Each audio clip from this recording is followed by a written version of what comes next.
Greetings, I'm your host, Jason Myles, and welcome to another episode of This is Revolution Podcast. For all the returning listeners and subscribers, welcome back.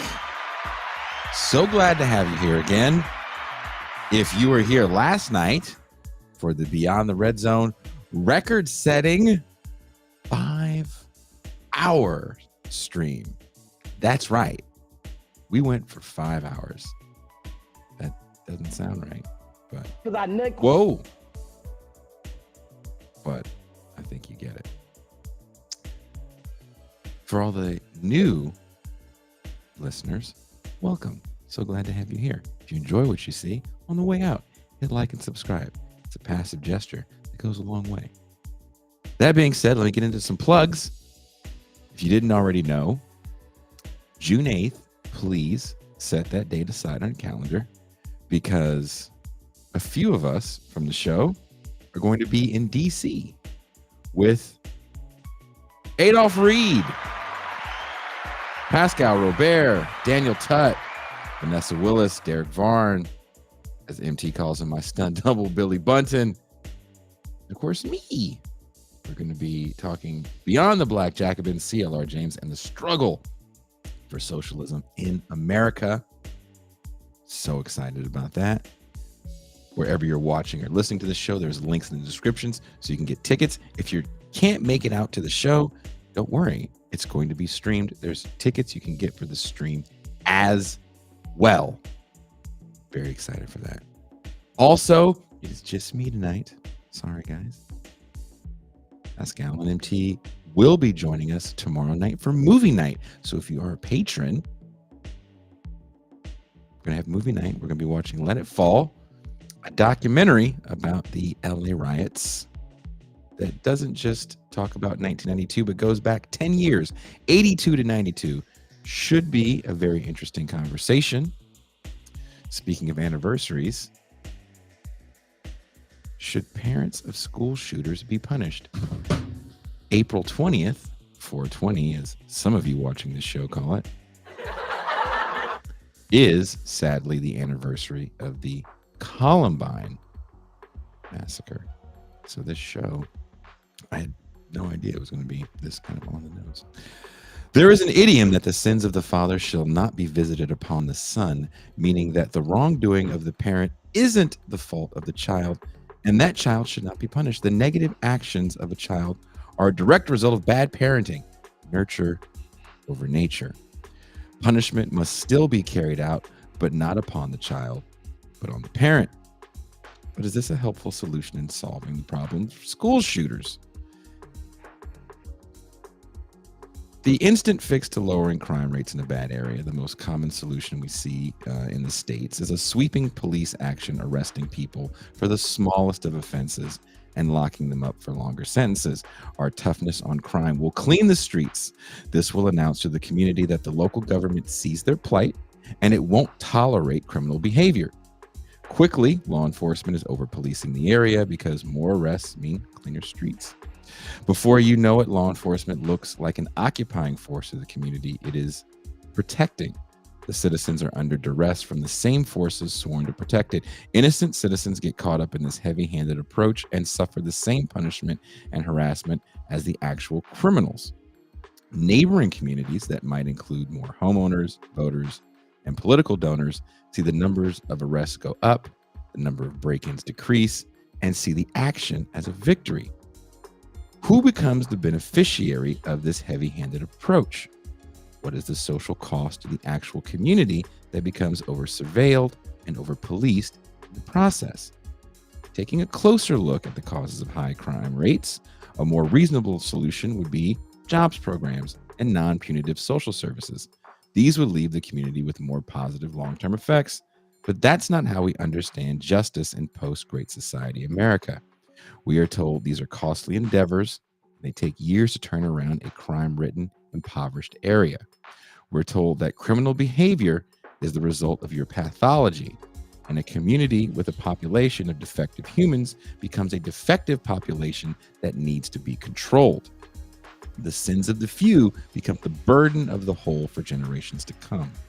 The preferred solution isn't New Testament grace, but Old Testament fire and brimstone. These current citizens are tainted from birth by rotten generations of the past.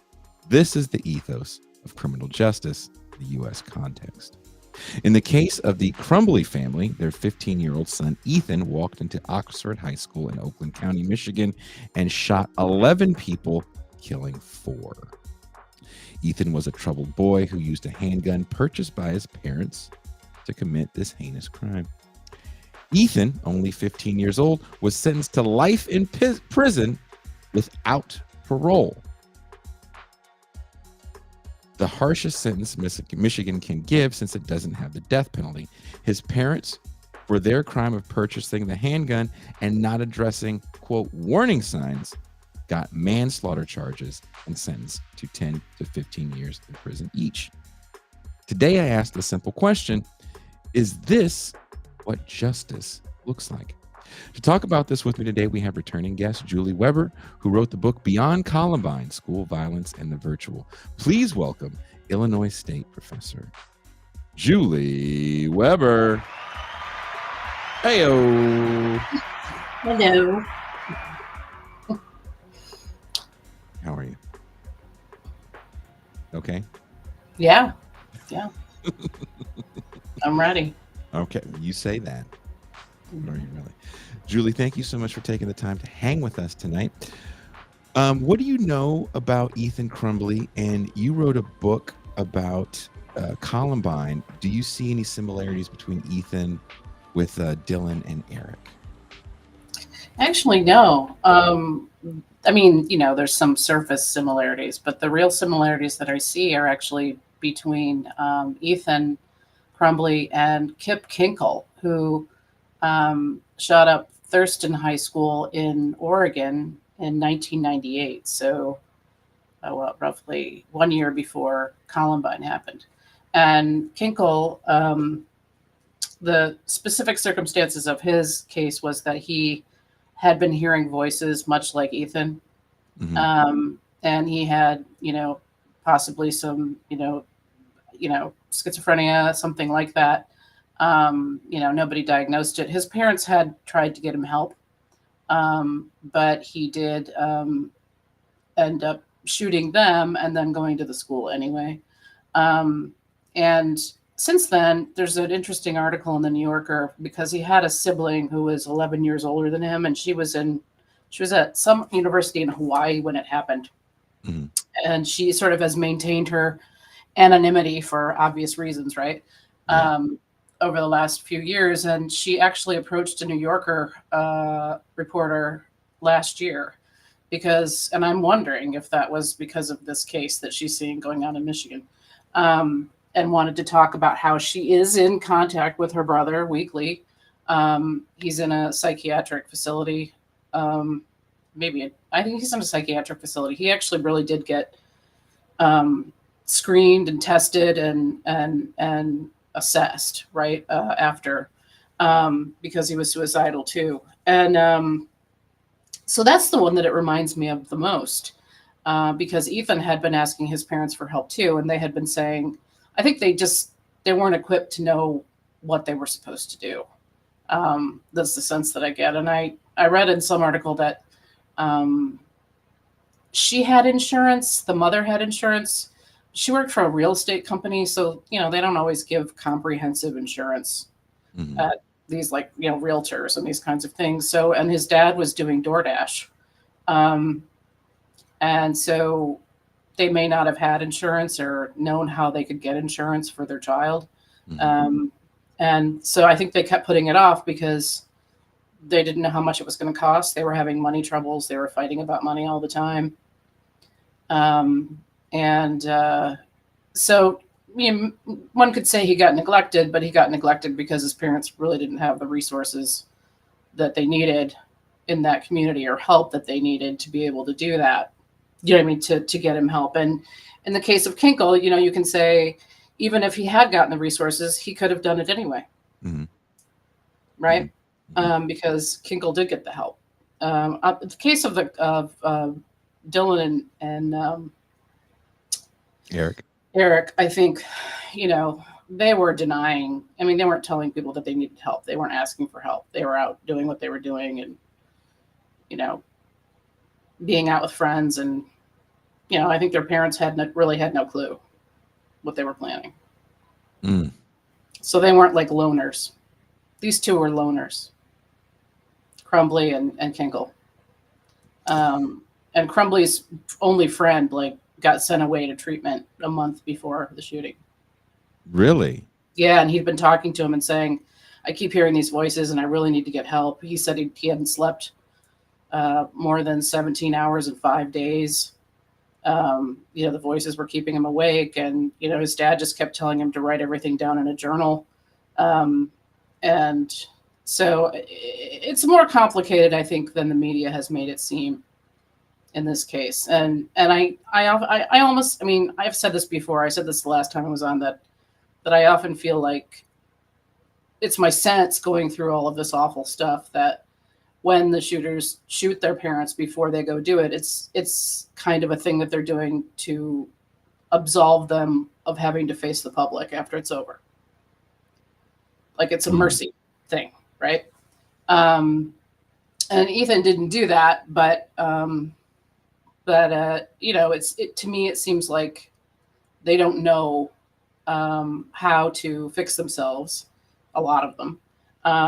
And I think that Ethan definitely had this problem. So that I see similarities between him and Kip Kinkle more than Dylan and Eric, who were actually trying to, they had bombs and stuff.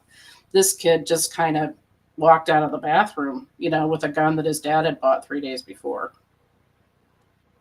It didn't seem like there was much planning. No, it didn't seem like there was much planning from the little bit that I understand about it. And, it also sounds like from the way you're describing it that his parents, through having financial difficulty, Yeah. Which, again, why this case to me is such a big deal. Mm-hmm. A lot of people don't have the ability to have health insurance to take their kid to a mental health professional to get it looked at. And I'll add, there's a fair amount of parents that don't want to believe that their child has a mental defect to that point. For me, the big issue here is, as a parent, you're a parent. There's hopefully tons of parents watching the show. Mm-hmm. No one thinks their kid is a school shooter. Right. Like no one thinks their kid's suicidal. It's always a shock. Yeah, I mean it's a weird thing too, though, because one of the lines that I read, which was interesting, there's a New York Magazine article that was really well researched on this. I recommend it. I can't remember the author's name, but she she actually looked up past legislation in Michigan. I almost thought maybe she might have been from Michigan. I'm from Michigan. I grew up in Clarkston, where the mother of Ethan Crumbly grew up. Oh wow! Did you you guys didn't know each other? No, she's she's younger than me. She's probably 5 or 6 years younger than me. Mm-hmm.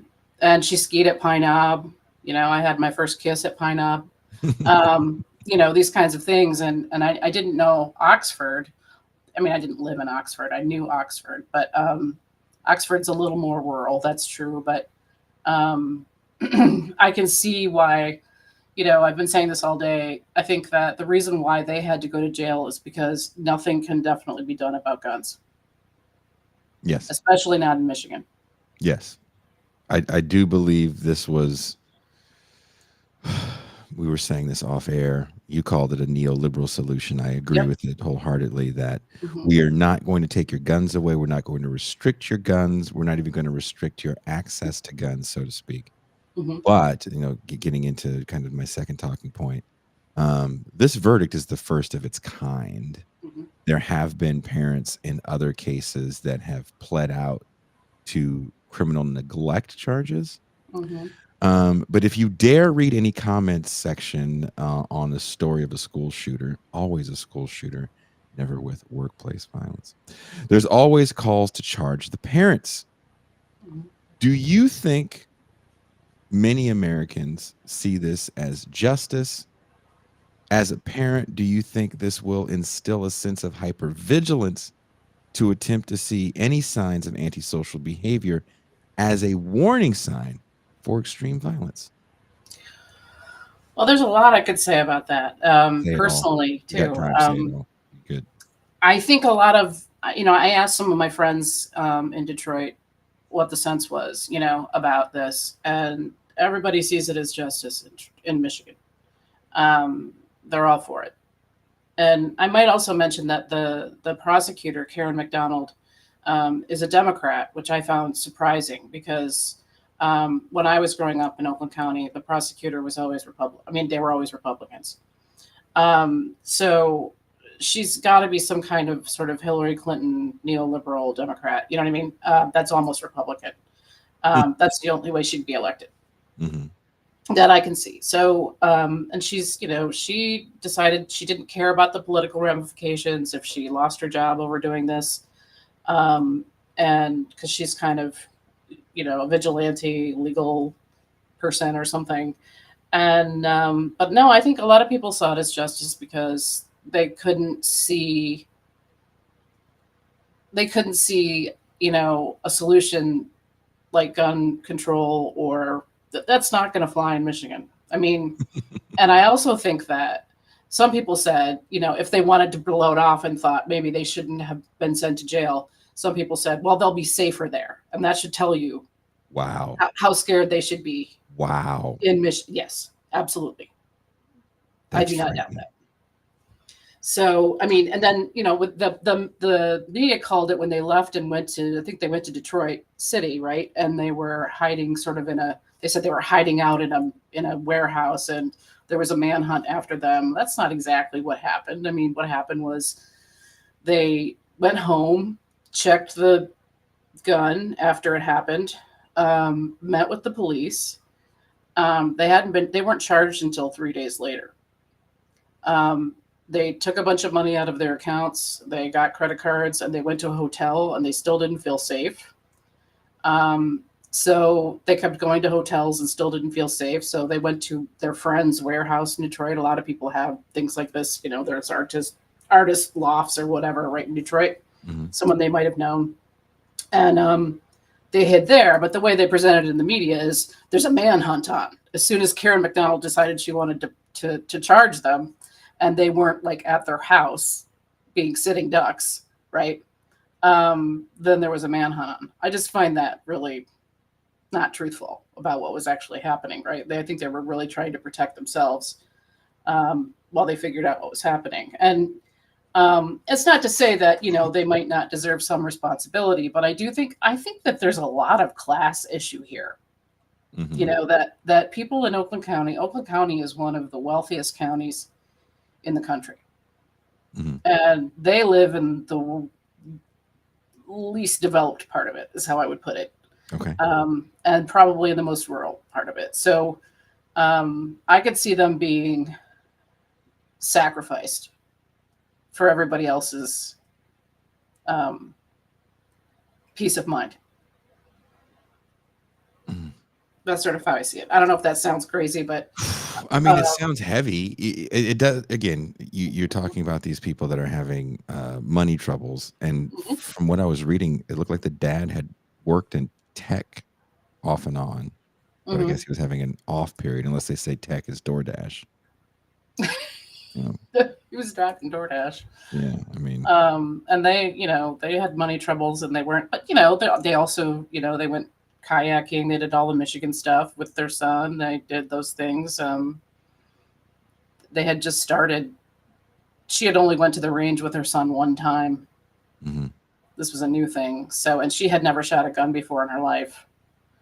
Why did they decide to get the gun again? The dad did. And because it's a thing that they're used to in the area they're from, or? No, he was from Florida. Well, I get okay. But he was but he wasn't from Michigan, in the sense that I don't know how to convey this, in the sense that almost everybody grows up with a gun in their house. Mm-hmm. That's unsecured, usually. And I grew up around guns, and I knew not to go near them, right? But it's usually for a purpose, right? It's like for hunting. Everybody goes up north. People leave their guns up north. They don't leave them in their houses at, downstate where they actually live, or they leave them in their trailer or, their camper up there, right? Um, so it's a real outdoorsy state, and a lot like Wisconsin in that way. Mm-hmm. And I just think that, maybe they didn't fit in that way because they didn't know that, if you have a gun, it's not about this. I don't know what to call it, but I see this other sense of over the last 20 or 30 years, guns have become this kind of thing, this kind of status symbol. Okay. And they're kind of detached from hunting and wilderness, or, you know what I mean? I would say would you say that in certain communities though? Because I understand what you mean. There is a certain, if we want to put labels on it, almost feels like a petite bourgeois community of like small business owners in some sort of suburb of 3-car garage McMansions. You're going to find a lot of gun owners. They're going to have multiple guns, right? Because that's the whole thing. The More average than they gun owner need. has it's like 7 guns, and they are going to be insanely large and powerful. Even when I watch, there's like YouTube videos, and this goes through all ethnicities, because there's tons of YouTube videos, which kind of shocked me, of like black dudes in the middle of nowhere shooting these like 50 cal rounds just to shoot them. And again, I come from urban California, where if you have a gun, you're doing a crime, right? You're not protection for what? So I do understand, living in different parts of the country, I do understand there is a culture around hunting season, working in the Gulf of Mexico on the coast of Louisiana, seeing young people with gun racks in their cars before they're 20, like going to high school with gun racks in their cars because it's hunting season and there's actually guns in the rack. To me was a shocking vision in a post-Columbine world, but nothing had changed there. Right. Even though there was school shootings in the South. Like I think Alabama precedes Columbine, if I'm not mistaken, right? Yeah. Where the kid called the fire alarm or whatever, bomb threat, and picked off. Yes. Where were they? Arkansas? Arkansas. Sorry, I said Alabama. It's Arkansas. You're right. It was Arkansas. Yeah, they were in Arkansas. Yeah. And then there was that one in, oh God, why can't I think of the state? It's because it's a state you just drive through. I'm terrible. For me, they're all states I drive through. Oh, Kentucky. West Paducah, Kentucky was one too. So, which again is kind of a place where it's common to see gun racks on cars. So the possession of the gun for me isn't a call that or it isn't a sign that the parents are wrong, because it's just, like you said, such a commonality in Michigan. I mean, I think, my brother had BB guns when he was a child. I think my parents, I probably wanted to have one at one point, and they wouldn't let me because that wasn't considered feminine. Now you can get a pink one. I grew up in the 70s.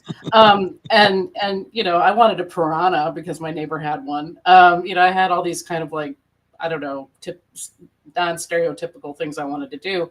And I think they were kind of horrified by it. So I don't know. But yeah, you wanted to be able to do that. And I would go up north with my dad, and he would go hunting, and I would go out in the woods with them. I didn't actually hunt. He didn't really want me to do that. But I was always around guns. I was always seeing him loading shells and things like that in the basement, but it was purely for sport. It wasn't for, he never thought, he wouldn't have even thought to get a gun if somebody broke into the house. Interesting. He never said it was for protection. No. But that's the pivot, though, too. Would you agree of the NRA to really talk about protection And I love when someone's like, "This is for to protect my family." Like, no one wants your family. I've been around your children. That little child has a green booger hanging out of his nose as big as a fist. Nobody wants your disease-ridden children. I'm Right. sorry to break it to you. I agree completely. Yes, those fears are overblown, I think, in that sense too. And it's that's funny. Um, I have NRA targets from sixth grade camp. Oh, wow. I have them A framed very in my different house. NRA. A very different NRA. And everybody in Michigan my age knows that NRA, right? The educational NRA.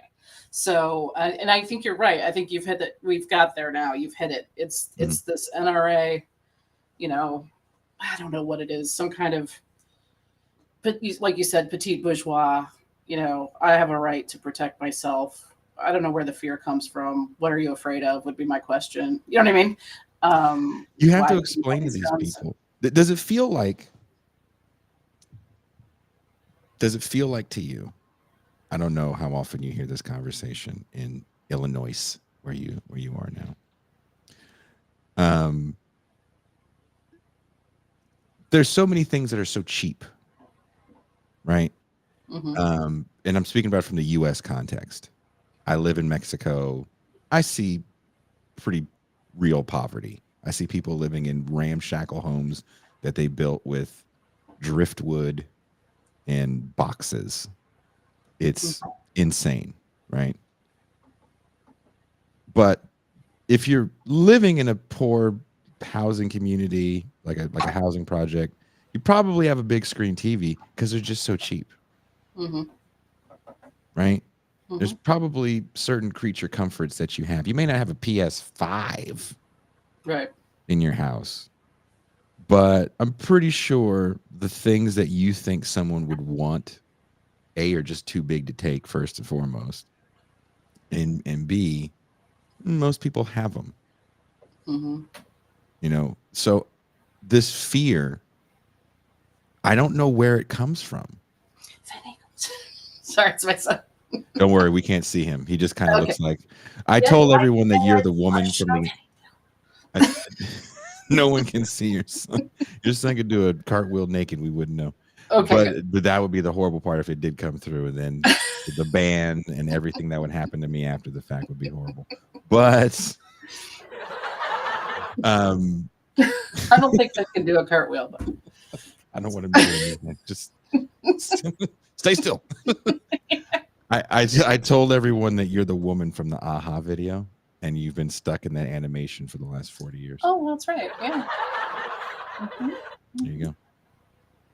That's now that song's in your head. It is. Yes. Mm-hmm. So so it's like I don't understand this idea that everyone's gonna run to your very secluded suburb Yeah. to try to harm your family in any sort of way. Is it Steven Seagal's fault at this point? And Charles Bronson, since they made all these movies? Yes, I'm ready to blame Steven Seagal. He's kind of a turd. I saw him once in Indianapolis. I went to see the Dalai Lama. I did. I know that's crazy, isn't it? But it was a long time ago. But Steven Seagal introduced him, and he was just such a jerk. I mean, I don't know. I just didn't like him. His personality was not very good. That's bad when your personality is not very good in front of the Dalai Lama. Right. That's what we thought. So yeah, we stood in line to go in and see the Dalai Lama, and here this guy's doing his narcissistic shtick right in front of everyone, and yeah. Was he doing his fake martial arts?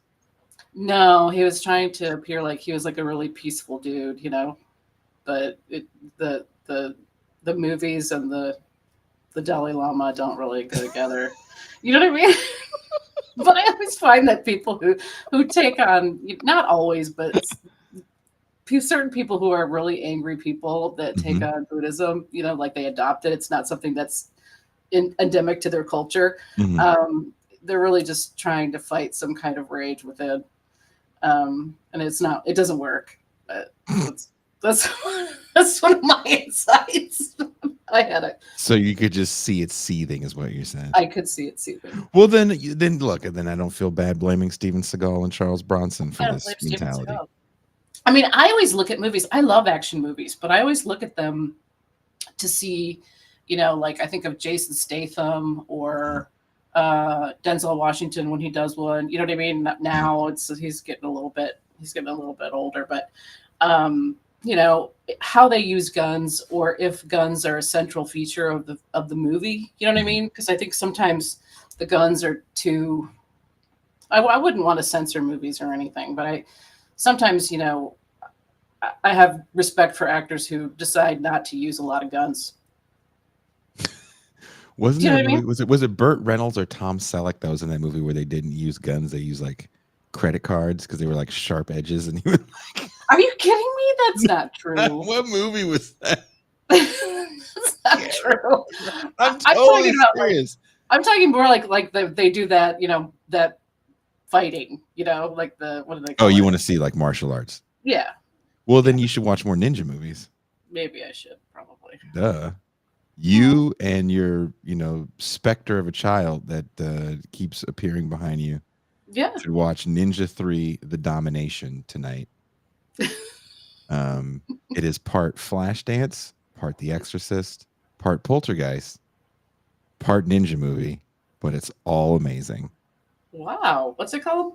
Ninja 3: The Domination. Ninja. Don't bother looking up Ninja 1 and 2 because they don't exist. Just Okay. watch 3. Okay. Oh. I guarantee you and your kids are going to have a doozy of a time. And I'm getting ready to go into it because I have two 14-and-a-half-year-old boys. They're going to high school next year. This comment, Ninja 3 is a hate crime against Asians. Oh. I disagree. Well, I'll let you know once I see it. Please send me a message since we are text friends as well. I would love to know what your children thought. If they want to watch Ninja 1 and 2, they are called Enter the Ninja is one, and Revenge of the Ninja Revenge is of the Ninja. two. Also, all three have nothing to do with each other. Well, then, okay, that's fine. I'm assuming that they even catch you up, maybe. Nope. You could just watch No? 3. 3 is just, they're all standalones. Huh. They decided to call it 3 for some odd reason. I enjoy 3 the most. It has Lucinda Dickey, who you may know from the Break-In movies. Oh. Yeah, she's Kelly from the Break-In movies, the white woman. That makes it easier for you to. I'll have to check it out. So you and your children have a great time. Back to That was an interesting segue. But I do think that they see it as justice, and I think that I mean, I asked my friend today, a few of my friends today, and they're like, "Yeah, everybody's happy about it." And I asked another question. I said, so the idea of personal responsibility crosses party lines. Ooh. And he said, yes, it does. And then he walked away and said, I bid you good day, ma'am. Well, I figured it would, right? Because it's just this idea that, and I think of personal responsibility. I think it's been ruined by neoliberalism, first of all. I mean, it maybe was once an interesting thing, but now it just means we're all responsible for everything. And if the state's responsible for anything, it's taking things from us or surveilling us, you know what I mean, in ways that we don't want it to. So we no longer have the night watchman of the state or the courts or anything like that. So that was, very clear to me. And I do think, I don't know if you've ever heard of Melinda Cooper's book, Neoliberalism's Family Values.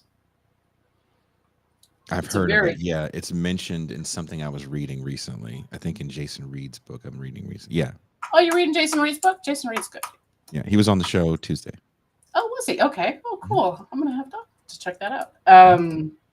So Melinda Cooper says that, she's sort of riffing off of Thatcher, there's no longer any society, there's only families.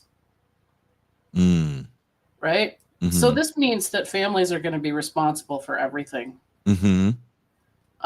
including whether or not your child is a school shooter, right? So, There's no so, societal involvement at all.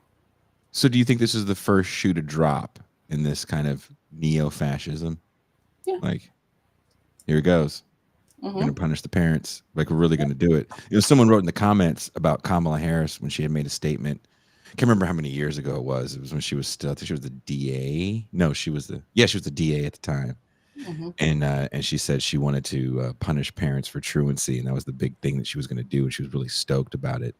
No parents got punished for truant children. But the fact that that was on the table, Hmm. and it was a policy that she was so excited about, um, kind of speaks to what we're talking about here, which is Hmm.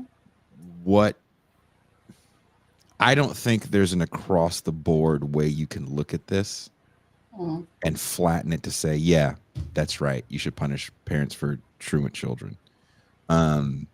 There's circumstances where you're like, I don't know about punishment, but maybe we should do something with some of these parents. Because Right. No. I've worked in unhoused services where there's parents Hmm. and kids, and there's a lot of things that you're like, oof. Yeah. Yeah. Um, I agree. but I don't think any parent can fathom their child going to school and murdering their classmates. No. Um, assuming parents possess a clairvoyance to prevent these things to me is insane. Um, what do you think intervention would look like? And at what point do we start arresting people, or children in this case, for thought crimes? I don't think you ever do. But I mean, I want to bring something else up that I had forgotten about that was really important in Michigan. I don't know if you we had a governor, Jim Engler. He was a Mhm. Republican. He was before Granholm, who was a Democrat, and he was like fourth in line in the GOP to run for president. Right, he was on their vetting list. And so he made Michigan a state where he was going to try out all these policies. So he did. He's the original welfare to work. He's the template for PRORA, the Mhm. 1996 Welfare to Work Act. And I don't know if you ever saw Michael Moore's movie about Columbine. I think it's the Yeah, movie about yeah. Columbine, where the little boy Bowling in for Flint Columbine. Yeah. brings his gun to school Mhm. because his mom got evicted and she was paying back her welfare at Kenny Rogers Roasters. She had to get on a bus every morning at 6 o'clock. Basically, it was like prison work, and go be paid minimum wage. And so her son was not supervised at his new uncle's house where they were staying. And his uncle had a gun, and he found the gun and he took it to school, and he probably thought it was a toy, and he shot the girl next to him in class. Um, and so I think that Michigan has been, one of these. I don't know what they've done since, but it's been one of these proving grounds where a lot of horrible stuff was done under Jim Engler. And in this magazine, they also mentioned, and I had forgotten about this. At one point, he closed every state-funded psychiatric facility Mm. without warning. Mm. Didn't call any caregivers. They just threw people out in the streets without Damn. drugs. Yep. And the other of this article was kind of implying that there's not a lot of psychiatric services in Michigan anyway, Mm-hmm. but that really set it back. And I know, I mean, if you've ever had, I have a child that I have tried to get a diagnosis for autism, right? Mm-hmm. It's impossible. So we also have this kind of medical and healthcare crisis, I think, going on where people just assume that you just go to the doctor and the doctor's just going to say, okay, this is what's wrong with you. Yeah. They don't want to do that. You know what I mean? They're afraid of lawsuits. Parents don't want to hear it. And we don't, you know, we deinstitutionalized the country a long time ago, 20 or 30 years ago. Mm-hmm. And so people are afraid of that coming back. But I think if we had something like a temporary hold, but with meaning. But that's the thing. How do you do that to scale? I How do don't you know. do that and fund it? Mm-hmm. There's programs trying to do it, but there's a fight because of the remembrance of the days when it was a little more punitive to put people in the insane asylum. Right. And when we say insane asylum, it does have negative connotations to it. Right. Right. You know, if you're old enough like us, or even older, you might even remember the Geraldo story, where he breaks, God, what was I can't remember the name of it, but in upstate New York, where he sneaks in, shows the footage of the kids playing in their own feces. Yeah. And that place gets shut down. And we look Mm-hmm. at these places as kind of holding facilities for mentally Mm-hmm. ill people. It's a bad thing. Mm-hmm. We don't want to see them again. But now we have this problem of tons of people that, you know, in all fairness, let's say, maybe you can say their mental illness has to do with their housing insecurity. Mm-hmm. Mm-hmm. And right now we're saying, oh, it's just drug addiction. So in California, a bill just passed. We're going to build a bunch more facilities, and we're going to have a bunch more beds, because there was a problem with no beds Yeah. for people Yeah. that were looking for treatment. That was a That legitimate senator problem. got shot by his son because he couldn't get a bed for him. Right. There was a senator that U.S. senator that got shot because he couldn't get a bed for his own son. So I don't know. I mean, but we do need to address it at some level, because it's the other thing I'd mention is, like, why does this only happen in this country? I mean, it happens in other countries, but at this level, you know what I mean? In this country. Well, I think it's back to the whole way we look at crime and punishment. I think it's very, as someone said in the chat, neo-feudal, right? It's very, okay, well, you know, everybody's got to get punished. Yeah. And there's never been any services for you, but the only thing we can invest in is punishment. Yeah. And it's going to look different at different levels. Child protective services is basically punishment. Mm-hmm. It looks and sounds a little different. It's the PMC of punishment. Mm-hmm. But we're going to punish you because that's the only way. I think that's the only way we see justice, is through the lens of vengeance. In reading, I think you're right. In reading some of the statements from the parents who lost their children, or who have injured children, severely injured children from the incident, you know, they pointed the fingers solely at those people. And I kind of thought to myself, I was like, man, I hope you never, ever. Well, but first of all, hope nothing ever. I feel bad for you, because that's horrible. Mm-hmm. But oof, it's just so easy to act as if we are all in the proverbial glass houses. Right. Just launch with boulder launchers at people, because it's like, you know, it's so easy for your kid to have a couple of drinks and get behind the wheel of a car and take somebody out.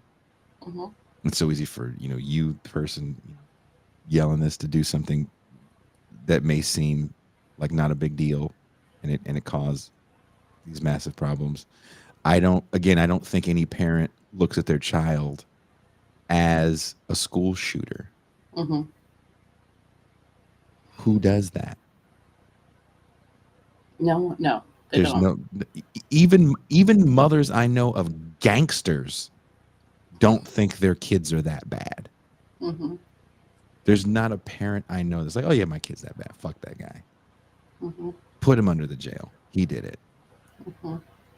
But what happens if we are to change this paradigm of parental protection so much so that you're looking for the thing that's a behavior of well, you know, he was burning some ants. You know, burning ants is that's Jeffrey Dahmer burn ants. Well, Yeah, I agree. I mean, in my first book, I went through all of these arguments because they were really popular when Kip Kinkle and Columbine happened, right? Mhm. What are the three? There was like, psychiatrists on TV saying, as experts, we know the three things that lead to this kind of violence. And I thought, what are they? And they were bedwetting, animal torture, and something. I can't remember the third one. But they were just sure that these were the three things that, lead directly to becoming a mass shooter, right? Mhm. And it was all, it was a kind of cookie cutter approach, right? So, Mhm. but I don't know that, these are people who have experiences. They're not always born that way. I disagreed with, there's a popular crime writer, Jonathan Kellerman, Mhm. who's also I don't know if he's a psychiatrist or a therapist, but he writes about a therapist.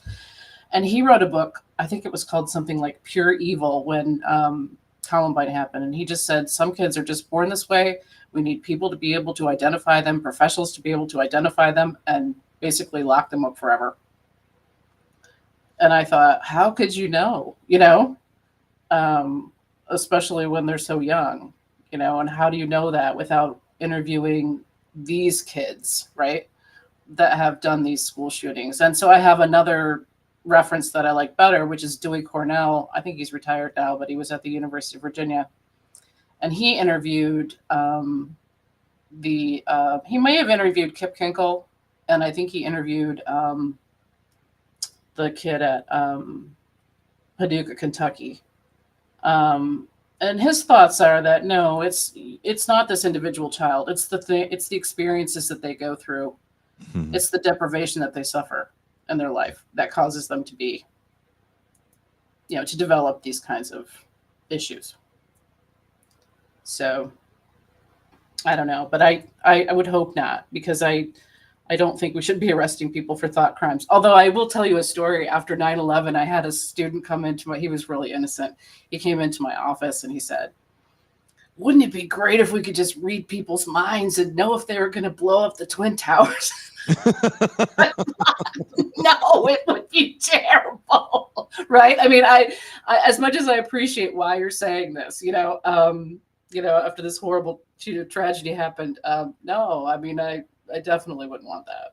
So, But it becomes the way, everybody wants Minority Report. right? No, You yeah, want you're the right. Yeah. precogs to tell you what's going to happen. We Mhm. tried Minority Report to some degree Yes. with predictive policing, Mm-hmm. Mm-hmm. you know. Um, so is this how far you want to go with it? Does Mm-hmm. it do we go from Minority Report to Gattaca, I hope where not. it's like, you know what, we could just take your DNA, your non-criminal DNA, Mm-hmm. your non-criminal DNA, and we'll just construct the perfect non-criminal. I mean, what it seems, I think there's people that may even think it sounds foolish to say, well, that is, I'm like, dude, who looks at their child and is like, today might be the day. I think I'm going to call in the bomb squad. And that's why I asked the question, what is that? I don't know what that's going to look like. When I was in Coachella Valley I was working a music festival called Desert Trip. And we were staying pretty far south in a place called Cathedral City. And where we were staying, we were going home from a first night of the show, and we got stuck because there's a huge police procession. And we found out that there was a shooter, and the parents had actually called the cops because they thought their kid was suicidal. Mm-hmm. And the cops came to do a welfare check. Well, check. Yeah. Excuse me. And the kid shot the cop and then took off running. So the cops were looking for this kid. Sometimes it works out the other way, Mm-hmm. where the cops are hyper vigilant Mm-hmm. and they go in because they think this is a situation where this person is going to hurt themselves or others, and they can, they've done it before. They've shot and killed somebody. Mm-hmm. So again, I asked the question, what does it look like when you want to say, okay, well, I think my kid, you know what? All right, my kid's a school shooter. I think he is. Who do you call? Do you call the cops? Do you call the school? Who do you call? I don't think anybody's going to believe you anyway. Is that Do you know good or what I bad? mean? At least not me. They think I was crazy. What do you mean? How can you prove that? You can't prove that. What are you saying? We don't want to get out of our chair and deal with this right now. And who would, right? Mm-hmm. So I think you'd have to make a pretty tough case. You might have to go to the courthouse and, get some kind of order in order to get to go through. It's, if you're going to put these people in prison for 10 to 15 years Mm-hmm. for doing what, to your point, many people in the county have already done, buy their child a firearm. Yep. Then And the prosecutor said, I just found this so. She was lying. She said, nobody gives their son a gun or buys their son a gun and tells them it's his. Yes, they do. They do that all the time. That's how kids learn how to use guns in Michigan. Their parents buy a gun. And they say, this is your gun because it's your size. This is a 410 because it's your size. Then you'll move on to, 30-06 when it's your size. I had dad or mom or whoever has their own gun, right? So of course they do. I just found that to be just flat. She just flat out lied. That prosecutor, when she said that nobody would do that. And everybody in that county had to have known that was a lie. But do people see this, to your point, you said your friend saw this as like, oh, everybody felt relieved. Do people see this as a victory? Yes. For citizens at large? Or do they see this as, again, the first shoe to drop in this, 1984 scenario? My sense is that they don't see it as the first shoe to drop. They see it as, it's probably unconscious, because nobody asks them. But I think they probably see it as we still get to keep our guns, right? They're always coming for our guns. And we get to keep our way of life or whatever that is. And these people are, sort of sacrificed for that. But they don't see the long game, like you're pointing out, that. Yeah. I definitely think the long game is to attack.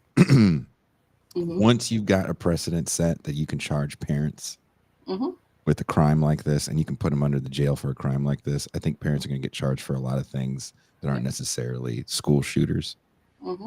I think this is going to have some sort of effects when it comes to the LGBTQIA community.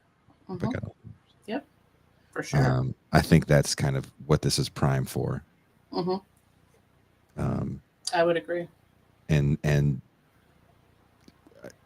I'm shocked at how many people have kind of shrugged their shoulders in this world, in this kind of left media critique world. I'm shocked at how many people have kind of shrugged their shoulders and don't even want to talk about it. But I think school shooters are hard for people in this world to talk about.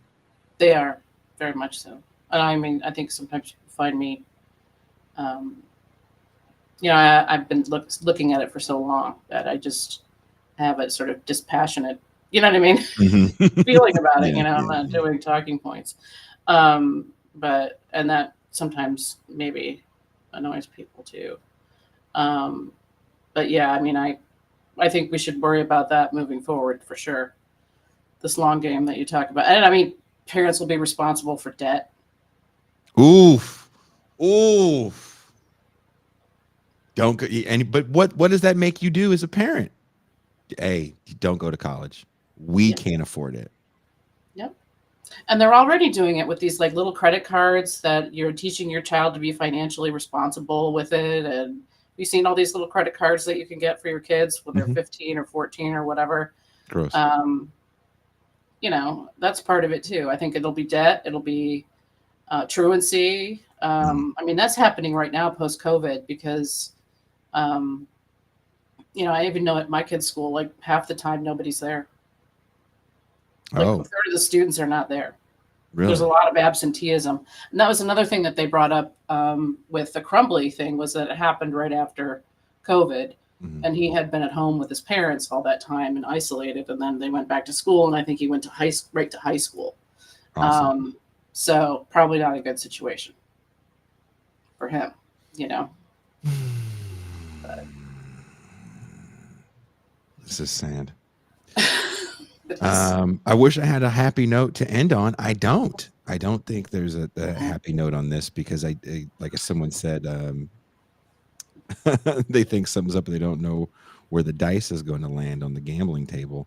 Again, Mm-hmm. I don't know exactly where I think the long game is on this, but there's a lot of these political movements that we don't understand the long game on, Mm-hmm. especially when it comes to things like, I say this on the show all the time, through the satanic panic, through giving prosecutors more rights because of laxed judges, you Mm-hmm. give you take away a lot of autonomy to judges, give it to prosecutors.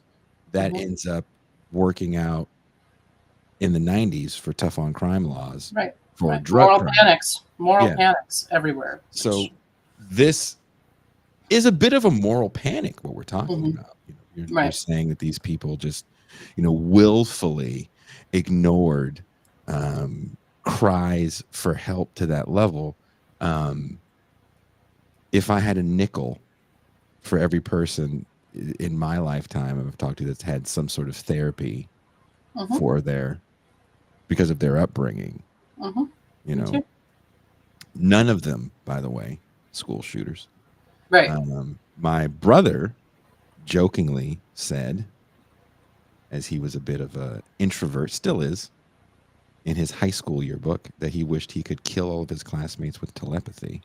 That's Was pretty expelled smart. from school. He was expelled before his senior Oh, that's year. pretty smart though with telepathy. Who I mean that's a fantasy. He's a funny guy, Mhm. That's lovely good. man.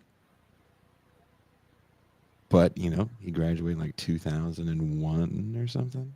So Mhm. I was like, no, no, no. We don't say that.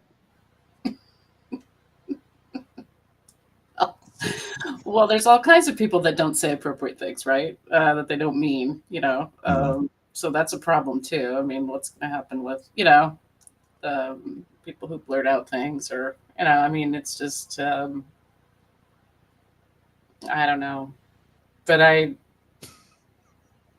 really can't believe. Hopefully they'll appeal it. My sense is that their attorneys are not that good. Yeah, I think the kid can appeal as well, the 15-year-old. Mhm. But, He you doesn't know, seem to want to. he's 15. I know. He may feel different at 25. It's true. If he gets there, we don't know. Hmm. I don't know. The situation is horrible all the way around. First of all, Hmm. nobody wins. But we're a long way from 1997. Those 10 and 13 year olds who set up, uh, whatever you call it. What do you call it? I don't know. Booby Target traps. practice. Oh, okay. That's fire alarm and set up target Yeah, practice. yeah, yeah. They've been out for years. Really? Hmm. And everything's fine. Well, I Who mean, they're knows not where they are? But yeah, shooting up schools. I think one of them, went back to jail, but that was for something else, like selling drugs or something. Interesting. I'd like to follow. I didn't know that. Hmm. Yeah, I mean, because they couldn't do the death penalty, and they couldn't do Arkansas law for some reason didn't let them give them. They had to be charged as juveniles at that time. They changed it after them, but so they got out at 18 or 21, I think. Are we on the precipice of the Supreme Court saying, give these kids death penalty or life? We don't care. Yeah, You think so? I can see the majority of the court saying that. Mm. I mean, you know, the conservative justices that are on it Oh. agreeing to that. Do you think that we're in a moment where that can be a decision that people kind of applaud to a certain degree?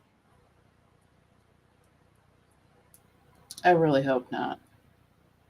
Only because a lot of people don't like a lot of the stuff the Supreme Court has been doing lately. So that might make them stop and think, you know, well, we don't like Dobbs, right? We don't like, it's not reasonable. You know what I mean?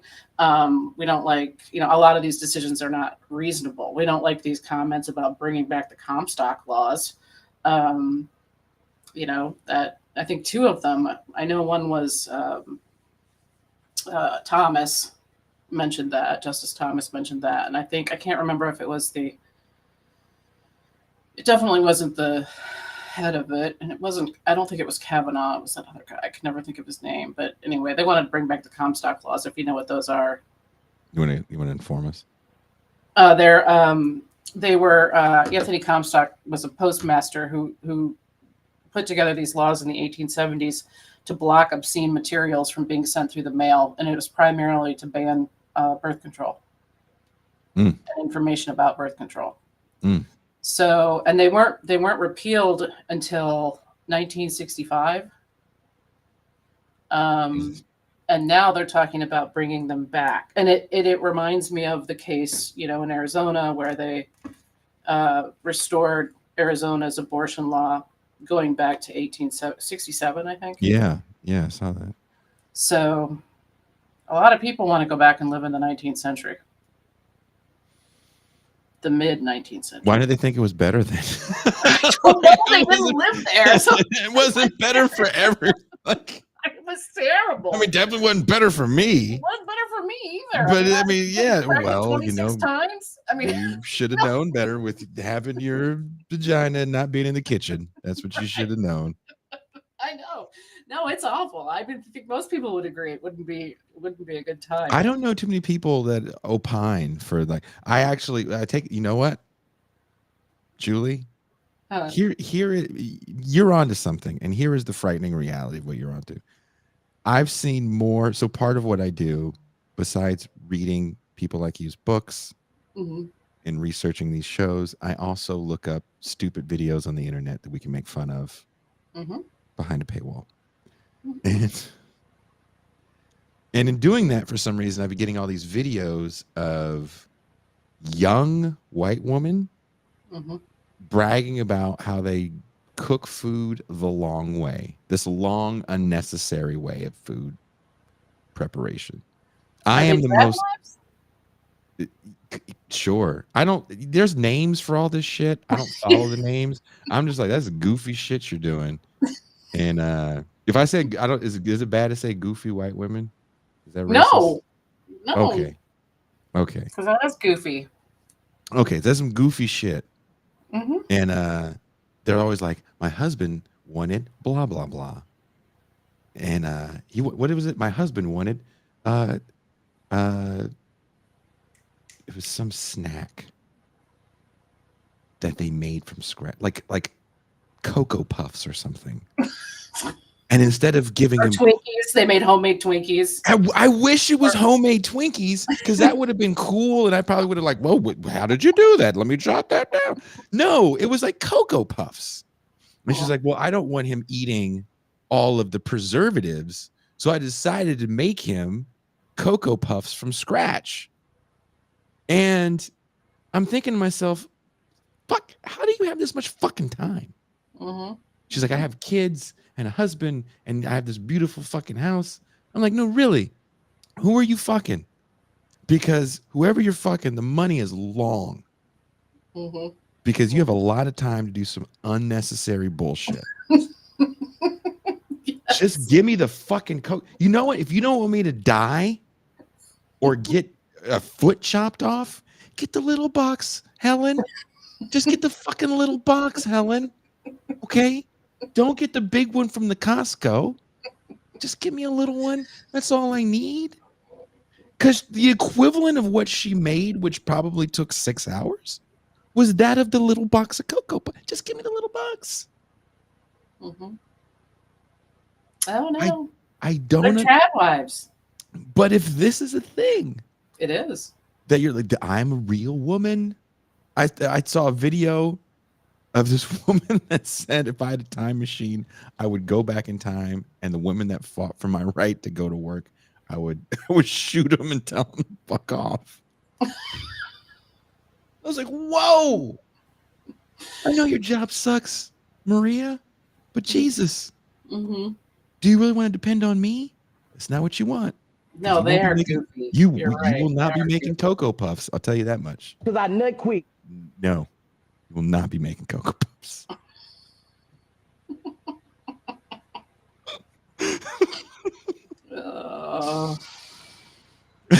Yeah, I mean, I like to cook, but like I said, I have two 14-and-a-half-year-old boys, so at this point, it's just like feeding cattle.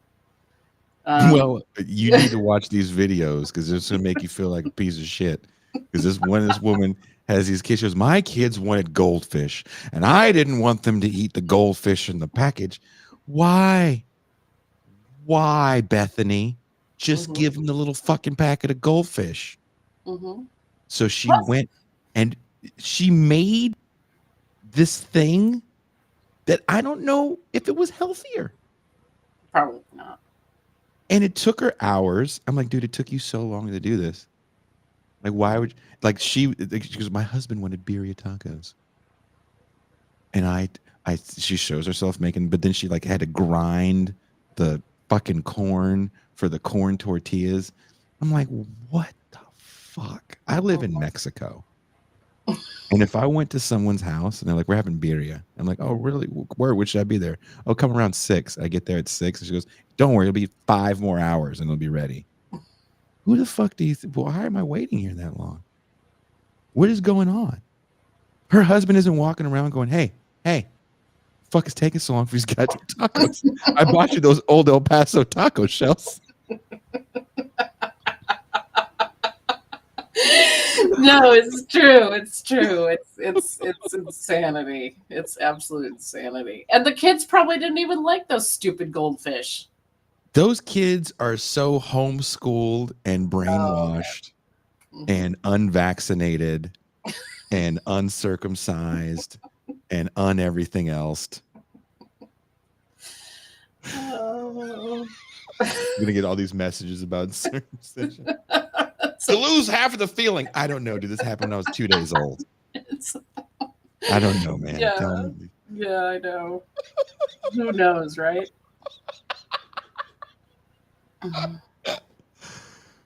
But if you're out there, wife, and you want a less of a glorious life, I can provide that. You won't have time to make the Cocoa Puffs. You can buy the little box. Get the fucking little box. Jesus, Kirsten. Just get the little box. Too much time. I hope when you, Julie, and everyone watching the show goes to the grocery store and they see a little box of Cocoa Puffs, they chuckle just a little bit. I'm going to chuckle. Definitely. Julie, thank you. Thank you. I had fun. Thank you for taking the time to hang out with me. Sure. Please, Julie, please, you and your lovely boys, please watch Ninja 3: The Domination. I promise you it will be an enjoyable watch. I've seen that movie. I first watched when I was a little younger than them. It's totally kid appropriate. There's no nudity. There is an odd scene with V8 juice, but it's quicker than you think. Other than that, you guys should chuckle and enjoy some great martial arts choreography and some weird possession scenes. And again, Poltergeist, The Exorcist, Flashdance. Flashdance is a great movie. Well, you're going to get it all in one film with ninjas. I love that movie. I love Poltergeist. I was scared to death of The Omen, but that's... Don't watch that with the kids just yet. My dad watched it with me when I was a kid. Hey, before a certain time, there were things that your parents watched. My dad watched a lot of things with me. I'm not going to talk about on the main show. Right. Yeah. But yeah, movie wise, I saw way too many films. Someone wrote a comment on Facebook that I shared, and I've never had a comment get this many what's ups and comments on it. Was you Gen X people read Stephen King at a young age, and it shows. We did. We did. I was like, yeah, that's fair. Uh-huh. That's fair. Very fair. Yes. Oh. We do have a super chat. What is the guest's opinion on the hose? Loyal, not loyal. Also, does Hodom have a part to play in thought crimes widely? Hoes are non-gendered.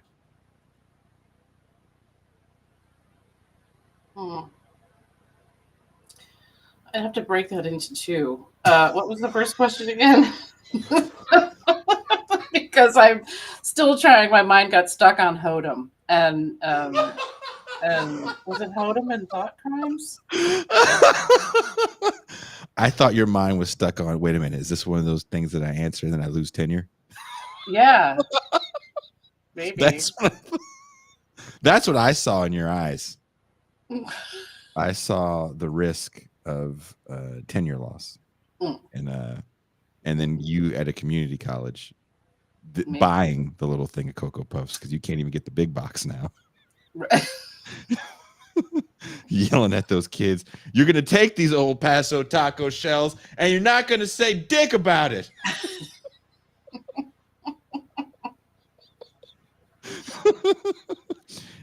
And you better enjoy that PlayStation 2 and those games I got you at the Goodwill. Don't worry about answering that question. I'm still trying to think about how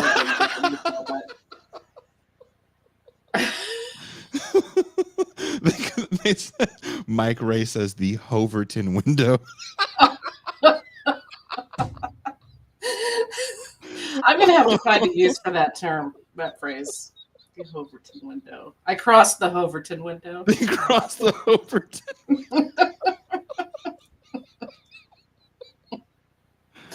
That might be fun.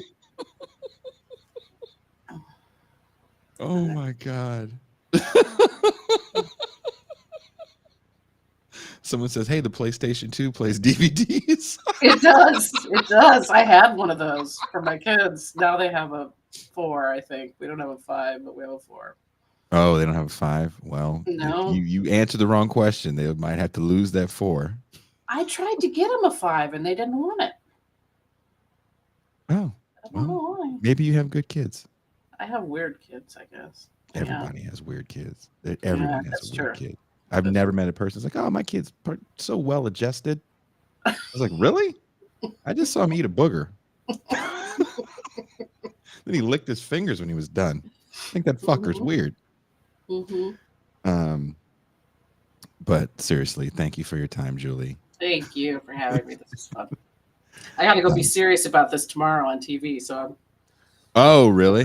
Yeah. Well, I don't know. It's a local station, but it should be okay. But I won't be able to tell jokes and stuff. We don't laugh at jokes. She's not going to be telling me any jokes. You should always find a way to throw a joke in there. It's probably true. But after these things that I do that are local, I always get emails from police officers.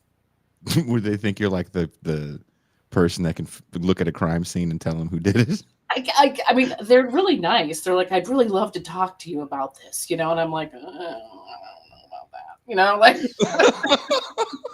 You're like remember all those 90s movies where a medium would come in like, I felt it, and the cops would. Apparently that was a real thing in the Tate LaBianca murders. They brought a medium in that didn't work. It wasn't like that's how they knew it was the Manson family. The medium let us hear. No. What's the one with Sigourney Weaver and that guy from New Orleans? Aliens. No. The guy from New Orleans. He's a serial killer. He's a singer. He's a singer too. Harry Connick Jr. Was it Copycat? Yeah, It's Copycat. Is that what it's called? thinking of that one where she, Yeah. she knows she knows their MOs or whatever, and she has to say the president's names backwards in order to calm down to leave her house because she got attacked by Harry Connick Jr. in the bathroom. You don't remember this? That is how you should start off your appearance on the news. You should be like, yeah, it's Harry Connick Jr. in the bathroom every time. Dude. And then he wouldn't talk to her after she needed to talk to him unless she sent him a pair of her underwear, and I'm not going to say what he called them, but Panties? squirrel covers. You could say that. That's fine. It's an odd thing to say. I have never heard that term. I probably shouldn't use it, but it's okay to say. I've never forgotten it from that movie. And the way he says it is so harrowing. You know what I mean? It's like, ugh. So if you went on a date, and the dude took you to say, hey, it's a surprise, Julie, but this is my favorite guy, and it's Harry Connick, would you just turn into catatonic shock? Like, yeah, no, there's no. Nope. He was really good at that role, though, actually, playing a scumbag. But so. What a weird thing to say. If you want me to stop this, send me some panties. That's it? Okay.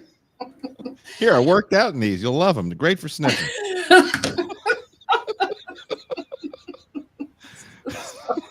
Or do you want the ones I had after I had Mexican? Those are also going to give you an aroma. Oh, Jason.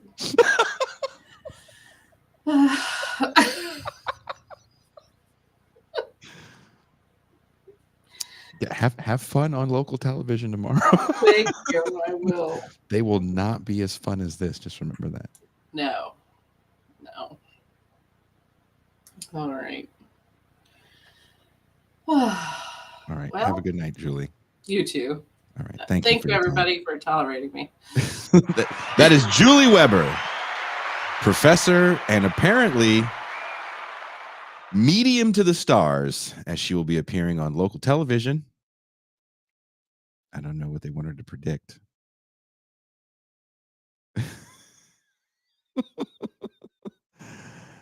Thank you guys for hanging out with me. There's no champagne room tonight, mainly because a 5-hour stream yesterday. 5-hour stream. So check that out. Just go to work tomorrow and just start as you in your traffic, and then by the time you end your shift, the show should be over. And that's cool. We're having movie night tomorrow. So if you're a patron, go to the Discord server at 6 p.m. Pascal and Tucson will be there. I think we're probably gonna have a really fun post-show conversation. So yeah, there's no champagne room tonight. I can't. I could probably, but it would probably be another long session because I'm deliriously tired and don't know how to hang up. There's that.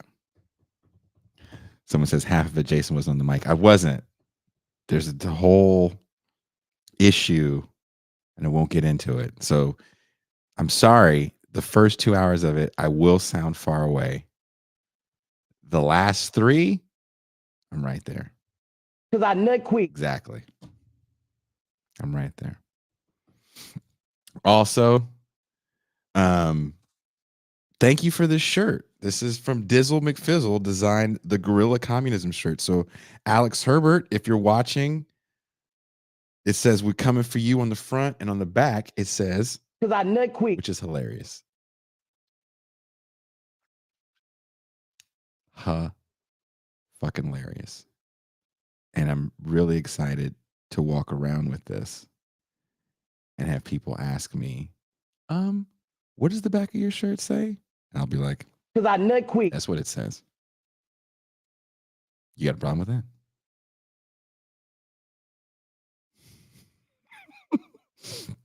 JC says, time to go to sleep. You really got to go to sleep.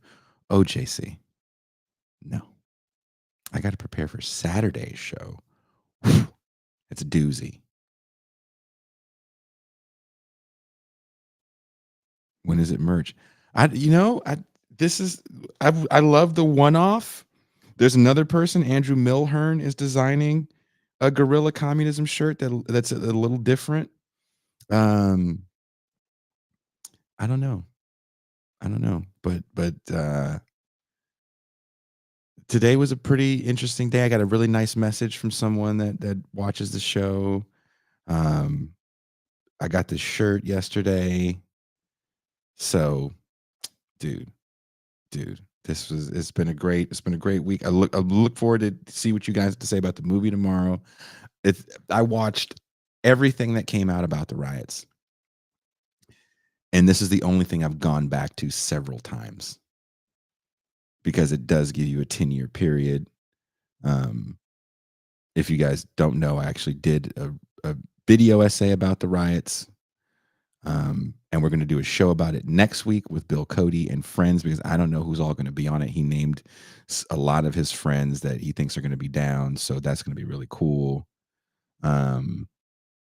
So again, tomorrow night, if you're a patron, if you're not a patron, become a patron. It's really fun. Join us for movie night. If you want to just check it out, see what it's like, you want to try on those shoes before you possibly buy them, we have a free tier that you can try it out. So patreon.com/Bitter Lake Presents for $3 a month or $30 for the year. You can join us for movie night. Kush, look, the Saturday stream is already up. I put a calendar out every week of the shows for the week. So it's there. Don't be difficult. It's already there. And I forgot the title.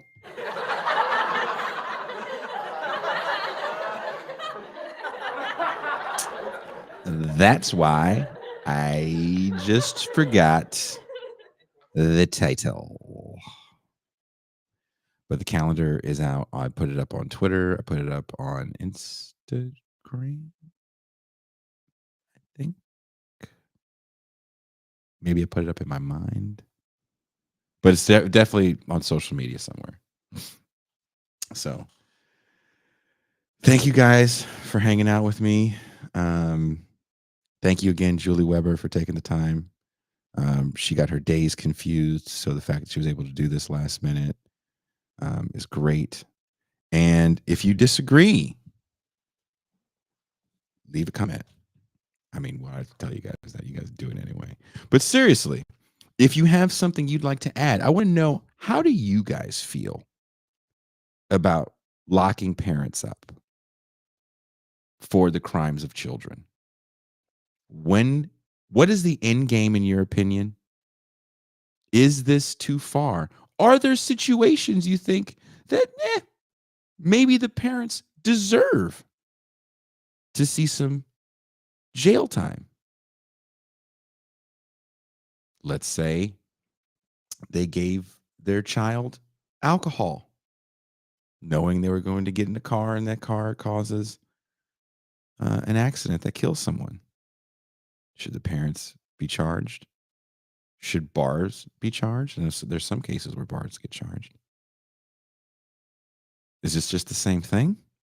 Is this okay to you? Do you think this is a bridge too far? Let me know in the comments. I want to know what you guys think. And also, let me know what year you would like to see for the next show. You know, the next music show is going to be the Metal and Punk of 1984. And I've already asked some people that were literally part of the Bay Area thrash metal scene to come on the show. They gave me a tentative yes. I haven't put all the names yet because I don't know who's all coming on. But it may be kind of insane. So that's this month as well. That being said, thank you guys.